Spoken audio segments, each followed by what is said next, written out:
आप सभी को राधे राधे। स्वागत करता हूं आपका हमारे ऑफिशियल यूट्यूब चैनल में। साथियों, यमुना अथॉरिटी की बोर्ड मीटिंग 27 दिसंबर को होने वाली है। 27 सितंबर, आगामी जो 27 सितंबर है, इस सितंबर माह में यमुना अथॉरिटी की बोर्ड मीटिंग होगी। और ये जो सितंबर का समय है, यानी कि 25 से लेके आपका और 29 तारीख तक का काफ़ी ज़्यादा पीक का टाइम है, क्योंकि इस टाइम सारे अधिकारी, चाहे वो यमुना अथॉरिटी के हों, नोएडा के हों या ग्रेटर नोएडा के हों, और कह सकते हैं कि पूरे प्रदेश के अधिकारीगण यहाँ रहेंगे, क्योंकि इंडियन एक्सपो मार्ट जो कि आपका ग्रेटर नोएडा में है, इंडियन एक्सपो मार्ट में आपका यूपी ट्रेड शो लग रहा है। मतलब बहुत बड़े मेजर तरीके से इसको ये बना रहे हैं। तो साथियों, सारे अधिकारी वहाँ रहेंगे और यमुना की ये बोर्ड मीटिंग बहुत बहुत महत्वपूर्ण रहेगी, क्योंकि इसमें बहुत सारे ऐसे निर्णय लिए जाएंगे। तो देखिए, यमुना प्राधिकरण की बोर्ड बैठक, जो आगामी बोर्ड बैठक है, वो 27 सितंबर को होगी। इस बैठक में कई महत्वपूर्ण फैसले लिए जाने की संभावना है। बैठक में जापानी, कोरियाई और अमेरिकी कंपनियों के लिए विशेष औद्योगिक सिटी बनाने का विचार है। आप सभी लोग जानते हैं कि अभी सेमिकॉन इंडिया का जो एक बहुत बड़ा आयोजन हुआ था इंडियन एक्सपो मार्ट में, और उसमें जापानी और कोरियन सिटी ने भी निवेश की इच्छा जताई थी।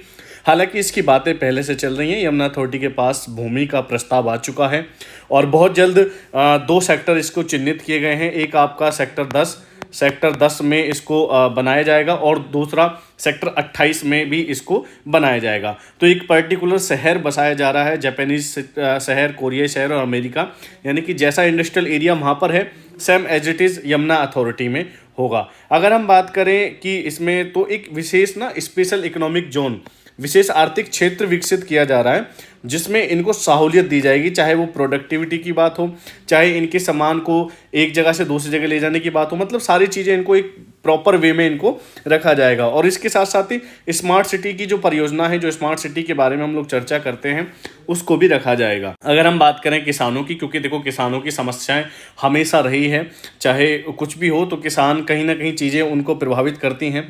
तो उनके जो हित हैं किसानों के, उन पर भी विशेष ध्यान दिया जा रहा है। मतलब यमुना अथॉरिटी उनको भी विशेष ध्यान में रख रही है। उनका चाहे पुनर्वास का मामला हो, पुनर्स्थापन का मामला हो, या उनके मुआवजे की प्रक्रिया हो, और कह सकते हैं कि जो आपके किसान कोटे के प्लॉट है, मतलब उनकी जितनी ज़मीन गई है उसके एवज में जो उनके प्लॉट हैं, उनके बारे में भी बात की जाएगी। उनके लिए भी उनका भी ध्यान रखा गया है। अगर इस पर वर्क होता है तो काफ़ी ज़्यादा संख्या में उनके लिए एक कह सकते हैं कि रोजगार के अवसर प्रदान होंगे। जिस तरीके से यहाँ पर आसपास डेवलपमेंट चल रहा है, तो कहीं ना कहीं इससे जो आसपास की कम्युनिटी है, आसपास के जो गांव हैं, उनके युवाओं को रोजगार के साधन विकसित होंगे। तो किसानों के लिए भी बेहतरीन इंफ्रास्ट्रक्चर पर अथॉरिटी जोर दे रही है। और सबसे खास चीज़ की जो आगामी नवरात्रों में जो एक स्कीम है, जो 2000 प्लॉट की, जो यमुना अथॉरिटी बात कर रही है कि 2000 प्लॉट रेजिडेंशियल आएंगे, RPS 09, उस पर भी विचार चल रहा है कि उसको किस तरीके से लाया जाए या किस सेक्टर में उसको लाया जाएगा। अभी तक सेक्टर का निर्धारण नहीं किया है यमुना अथॉरिटी ने, लेकिन इस मीटिंग से कुछ ना कुछ कयास लगाए जा रहे हैं कि इस मीटिंग में ये चीज़ें भी क्लियर होंगी। बाकी आपकी कोई भी क्वेरी है, स्क्रीन पर हमारा नंबर मेंशन है, 7011151094 मेरा नंबर है, यही हमारा व्हाट्सएप नंबर है।